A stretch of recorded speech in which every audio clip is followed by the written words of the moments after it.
The smell hit the American medic first. Not gunpowder, not blood. Something worse. Something that meant the clock had already started counting down to death. The German soldier lay in the makeshift aid station, his leg shattered by a mine 3 days earlier. The wound had gone from red to black to green, septicemia, blood poisoning. In 1944, that word was a death sentence written in bacteria. The American doctor, Captain David Klein, stood over this enemy combatant and felt the weight of an impossible question pressing down on him. In his pocket, he carried a small cloth packet of white powder. Sulfanilamide. Sulfa. The miracle drug that was saving Allied lives by the thousands. There were 19 packets in the aid station's supply. 19 chances to save American boys who would be wounded tomorrow, next week, next month. His orders were clear. His medical ethics were clearer. And in the space between those two certainties, he would have to decide what it meant to be a healer in a world designed for killing. This is the story of one German soldier dying in an American aid station in the autumn of 1944. But it is really about the moment when ideology collides with the Hippocratic Oath, when the machinery of war crashes against the fundamental human impulse to heal suffering wherever you find it, and what it reveals about the gap between how we think we will behave in moral extremity and how we actually behave when a dying man is looking at us with eyes that understand he is already dead. September 1944. Somewhere in eastern France, the Allied advance had turned into a grinding crawl through a landscape the Germans had turned into a garden of death. Mines everywhere, booby traps in doorways, under floorboards, buried in roads that looked safe, until the moment they exploded upward into the belly of a tank or the legs of a soldier. The German army was retreating, but they were making the Allies pay for every meter in blood and time, and the particular kind of terror that comes from knowing the ground itself wants to kill you. Captain David Klein had been an orthopedic surgeon in Chicago before the war. He had repaired broken bones in comfortable hospitals with clean instruments and nurses who spoke English, and patients who went home to their families after recovery. France in 1944 bore no resemblance to that world.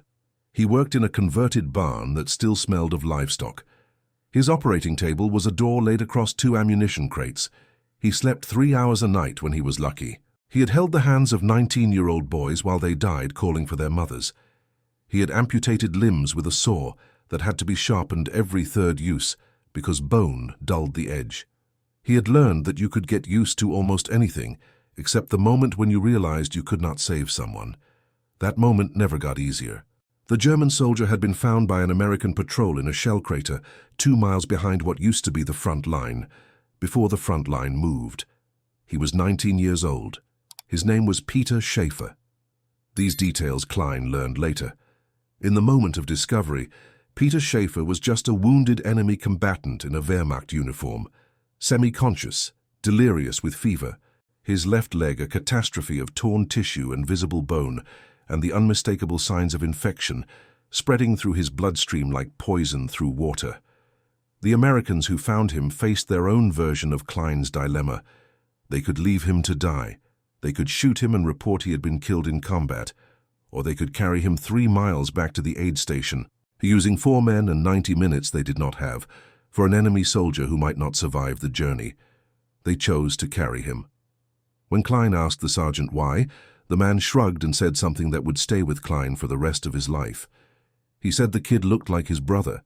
That is how Peter Schaefer arrived at the aid station, on a stretcher carried by men whose friends he had been trying to kill 3 days earlier. Conscience is a strange thing. It does not follow the neat lines we draw on maps to show who is us and who is them. It does not respect the boundaries of nation or ideology or uniform. It ambushes you in a shell crater when a dying teenager looks at you with your brother's eyes.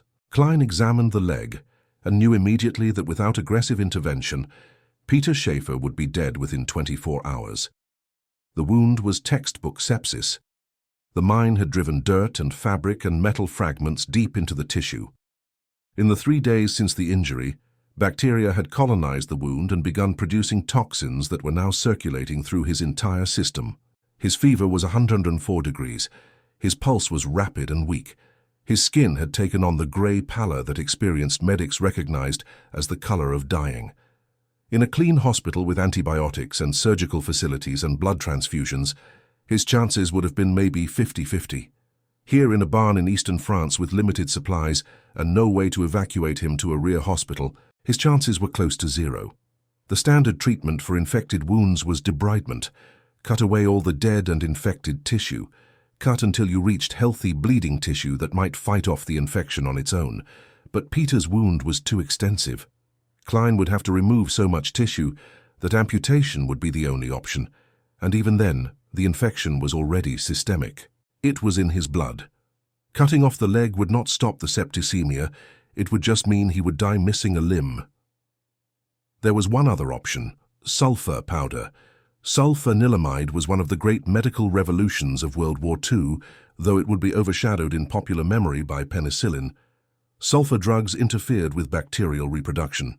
They did not kill bacteria directly, but they stopped them from multiplying, giving the body's immune system time to catch up and fight off the infection. Introduced to combat medicine in 1942, sulfur had dropped the death rate from infected wounds by nearly 40%. Soldiers carried individual sulfur packets in their first aid kits. Medics carried larger supplies. The standard practice was to pour sulfur powder directly into fresh wounds and follow up with sulfur pills to maintain concentration in the bloodstream. It worked. Not always, but often enough that sulfur had become as essential to combat medicine as morphine and bandages. But there was a problem. There was never enough. Supply lines stretched from factories in the United States across the Atlantic, through ports in England across the Channel to France, and then forward to the front, through roads contested by artillery and air attack. Everything was rationed. Everything was calculated. Sulfur supplies were allocated based on projected casualty rates. If Klein used a packet of sulfur on the German soldier, that was one less packet available for the next American soldier, carried through the door with a wound that might be saved, if treated immediately. This was not a hypothetical calculation. The aid station was receiving an average of 12 wounded men per day. In the 5 days since they had set up in this location, Klein had treated 63 patients. 4 had died. 2 of those deaths had been from infected wounds that might have been prevented with earlier sulfur treatment, but the men had been injured in forward positions and not reached the aid station until the infection was already advanced. Klein thought about those 2 men every time he looked at his sulfur supply. He thought about the men who would be carried through the door tomorrow and the day after. He thought about his responsibility to American soldiers, to the mission, to the clear and unambiguous hierarchy of loyalties that military medicine demanded. And he thought about the Hippocratic oath he had sworn 20 years earlier, in a medical school auditorium, that felt like it existed in a different universe. First, do no harm. Treat the sick. Preserve life. The oath did not include exceptions for nationality. It did not have a clause that said you only had to heal people on your own side. Medical ethics were supposed to be universal, transcending politics and war, and the tribal loyalties that divided humans into us and them. But medical ethics were developed in times and places where resources were not rationed, where treating one patient did not mean potentially sacrificing another, where doctors did not have to make calculations about the relative value of lives. Klein stood next to Peter Schaefer's stretcher and felt the weight of impossible math pressing down on him. One German teenager versus an unknown number of American soldiers who might need that sulfur packet tomorrow. Medical ethics versus military necessity. The oath he had sworn versus the loyalty he owed to the men fighting alongside him. There was no good answer. That was the nature of war. It created situations where every choice was wrong in some fundamental way.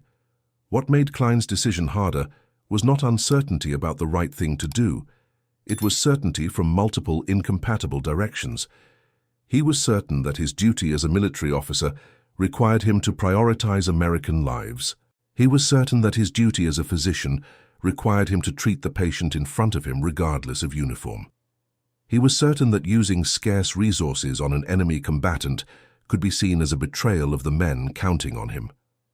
He was certain that allowing a patient to die from a treatable condition when he had the means to save him was a betrayal of everything he had become a doctor to do. Certainty did not make decisions easier. It made them impossible. This is something we often get wrong when we imagine moral dilemmas. We think the difficulty comes from not knowing what is right. But the real difficulty often comes from knowing with absolute clarity what is right according to multiple contradictory moral frameworks, and having to choose which framework to honor and which to violate. Klein had been raised in a Jewish family in Chicago. His parents had immigrated from Germany in 1923, part of the wave of Jews who saw the writing on the wall early and got out before the wall became a prison and then a death sentence. He had cousins in Europe he had not heard from since 1941. He knew what was happening in the camps. Everyone knew by late 1944, even if the full scope would not be understood until the camps were liberated. The German soldier on the stretcher in front of him wore the uniform of the army that was enabling that genocide. That was not an abstract fact. It was immediate and personal. Klein's family had been lucky. They had escaped. How many of his relatives who had not escaped were dead because men in that uniform had killed them or facilitated their killing? How could he use limited medical resources to save someone who was part of that machinery of death? But Peter Schaefer was 19 years old. He had been 12 when the war started. Whatever he believed, whatever ideology had been poured into his head by the Hitler Youth and Nazi propaganda, he had been a child when it was poured in. Klein had no idea what Peter actually thought about Jews or genocide, or any of the rest of it. He might have been a true believer. He might have been a conscript who hated everything the regime stood for and was counting the days until surrender became possible. Klein would never know because Peter was delirious with fever and could barely speak. So Klein was left to make a decision based on categories: American versus German, Allied versus enemy, our side versus their side, and the categories were clear, except categories are abstractions, and Peter Schaefer was concrete. He was a specific human being with a specific infected wound, dying a specific death that Klein had the specific ability to prevent. Abstraction versus immediate suffering, theory versus the man in front of you. This is how ideology dies in the real world, not through logical argument, but through collision with particular cases that break the neat lines we use to organize morality. Klein looked at the other medics in the aid station. Corporal Mike Rodriguez, a pharmacy tech from Texas who had been with Klein since North Africa. Sergeant Bill Thompson, a former ambulance driver from Maine who could start an IV in a moving vehicle on a bombed road in the dark. Private First Class James Wilson, 22 years old, who wanted to be a veterinarian after the war and had the gentlest hands Klein had ever seen on a medical assistant. Klein asked them what they thought he should do. Rodriguez said, "Save the supplies for our guys." Thompson said, "Do what you think is right, sir. We will back you."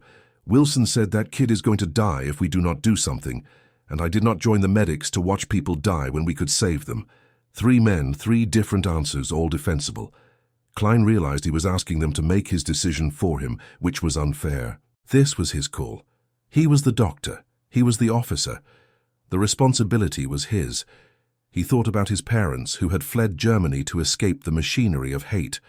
He thought about the American soldiers who would be wounded tomorrow.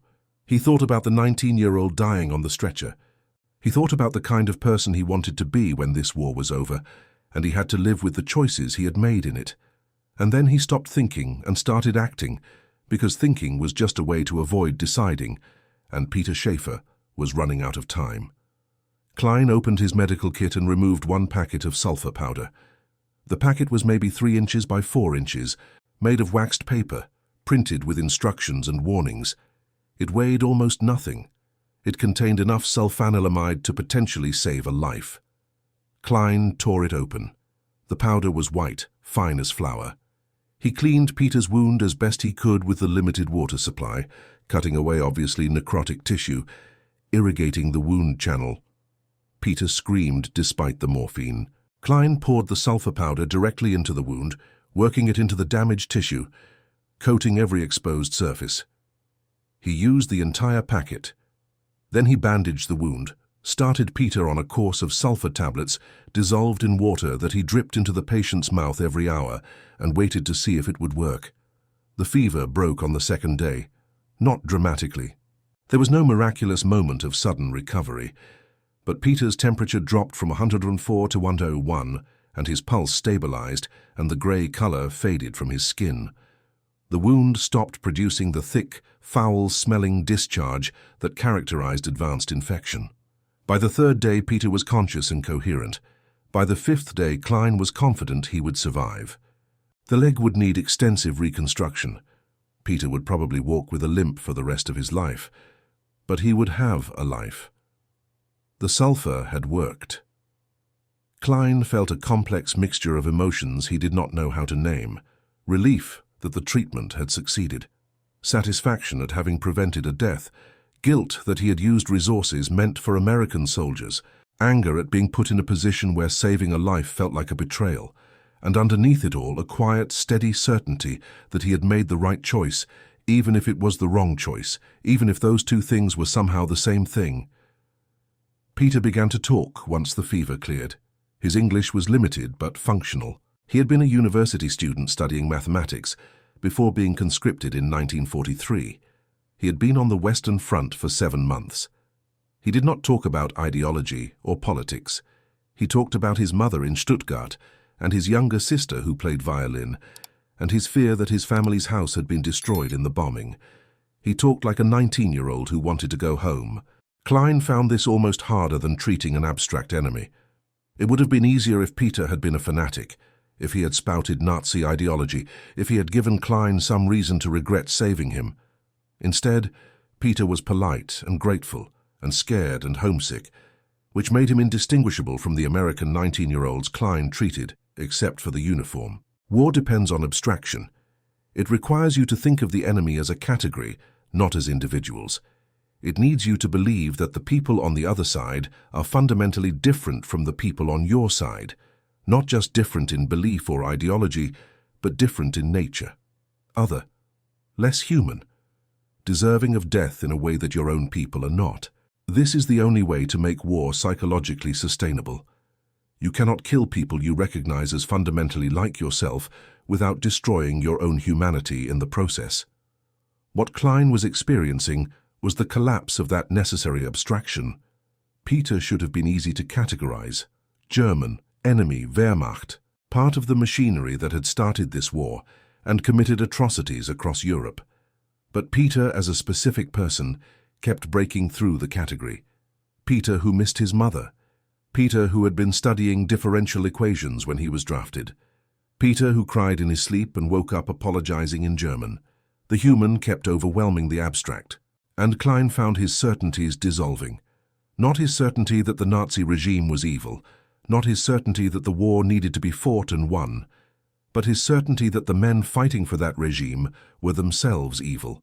Some of them surely were, but some of them were just scared kids in the wrong uniform at the wrong time in history, and if you killed them, that was necessary. But if you saved them when you could, maybe that meant you were still human in a way that mattered. On the 6th day, military police arrived to transfer Peter to a POW camp. He would spend the rest of the war behind wire. Klein helped load him into the ambulance. Peter shook his hand and said thank you in careful English. Klein nodded and said nothing, because there was nothing to say that could capture the complexity of what had happened between them. As the ambulance drove away, Corporal Rodriguez came and stood next to Klein. Rodriguez was quiet for a long time, watching the dust from the ambulance settle on the road. Then he said something that Klein thought about for decades afterward. He said, "I was wrong, sir, about saving the sulfur for our guys. I mean, that still would have been okay, I think. But what you did was okay too. Maybe more than okay. I do not know how to explain it. But I think we are supposed to be better than them. And if we are not better when it costs us something, then what is the point?" Klein never knew what happened to Peter Schaefer. After the war, he tried to find out, but records were incomplete, and Germany was chaos, and there were millions of displaced people and POWs, and Klein had his own life to rebuild. He went back to Chicago, reopened his orthopedic practice, got married, had children. He did not talk much about the war. Most veterans did not. But sometimes his children would ask him what it was like, and he would tell them about the aid station in France, and the German soldier with the infected leg, and the packet of sulfur powder that weighed almost nothing but felt like it weighed the world. He told them he still did not know if he had made the right decision. He told them he thought maybe the point was not whether it was right, but that he had to decide, and then live with the decision, and try to be the kind of person who could live with it. This is where we need to slow down and understand something about moral complexity. We like stories with clear heroes and villains. We like narratives where the right choice is obvious, and the people who make that choice are rewarded, and the people who make the wrong choice are punished. The real world is not like that. The real world is full of situations where every option is terrible in some way, where loyalty pulls you one direction and ethics pull you another direction, and both are valid and both are necessary, and you cannot honor both. Klein's story does not resolve into a neat moral. It does not tell you what you should do in a similar situation. It just shows you what one man did, and leaves you to think about what you would do, and whether the distance between those two things tells you something about yourself you would rather not know. War creates these situations constantly. It takes decent people and forces them to choose between incompatible goods, between saving an enemy and conserving resources for your own side, between following orders and following conscience, between the warrior's duty to his comrades and the healer's duty to reduce suffering wherever it appears. The people who pretend these choices are easy have never faced them. The people who have faced them tend to be haunted by them forever, not because they made the wrong choice, but because any choice in that situation means abandoning something precious. Klein abandoned his duty to maximize American survival rates, or he abandoned his duty to heal, or both, or neither. 30 years later, he still could not decide which. What we do know is this. Klein used 1 packet of sulfur powder on a German soldier in September 1944. The aid station received 11 American casualties in the week after Peter was transferred. All of them survived. None of them required sulfur treatment. The supply Klein had worried about conserving turned out not to be the limiting factor in anyone's survival that week. But he could not have known that when he made the decision. He chose to treat Peter not knowing whether an American soldier would die tomorrow for lack of the supplies he used today. That is what moral courage looks like. Not having certainty about outcomes, but acting according to your values anyway, when the cost is real and the stakes are life and death and you have to live with the consequences either way. There is a broader question here about what it means to maintain humanity in situations designed to strip humanity away. War is organized inhumanity. It is a system for turning humans into categories and then killing the categories we designate as enemy. Medicine is the opposite. It is a system for treating humans as irreducible individuals whose suffering must be relieved, regardless of who they are, or what they have done, or what team they are on. Klein was trying to be both a soldier and a doctor in a war that demanded you choose.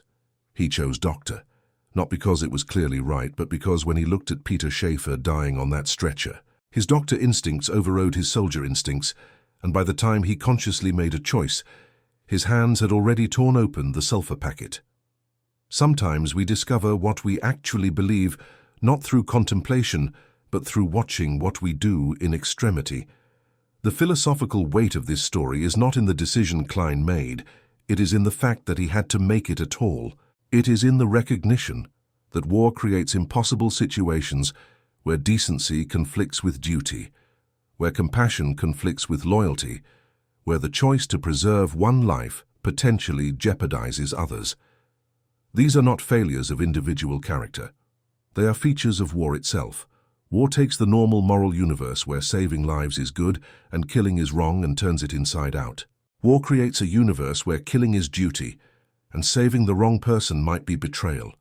We cannot live in that universe without being damaged by it. Klein was damaged by his choice, not because he regretted it. He told his children he would make the same choice again, but because having to make that choice revealed to him the enormous moral cost of war, the way it forces you to sacrifice values you thought were non-negotiable, the way it makes you choose between pieces of your own soul. If you came to this story looking for a hero who made the obviously right choice and was vindicated, I cannot give you that.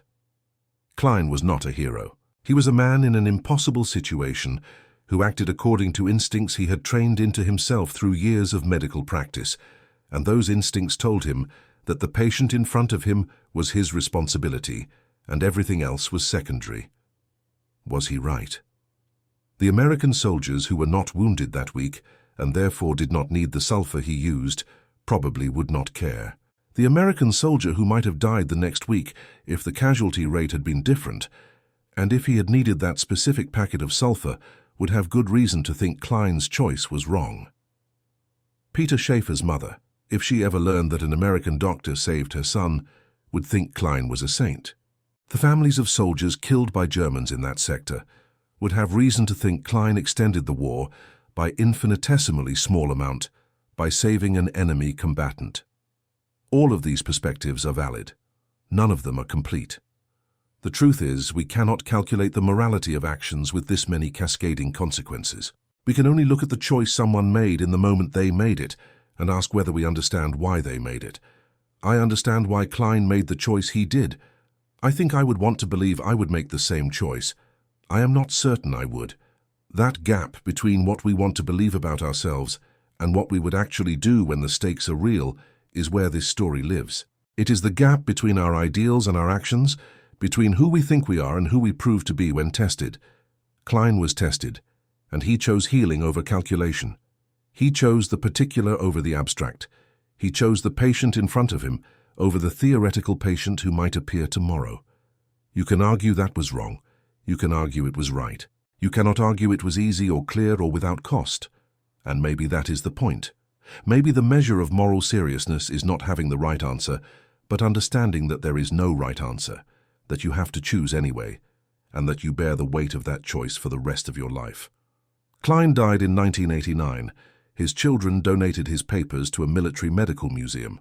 Among those papers was a worn photograph of a young man in a Wehrmacht uniform, standing between two American medics, smiling despite obvious pain, his leg bandaged, alive.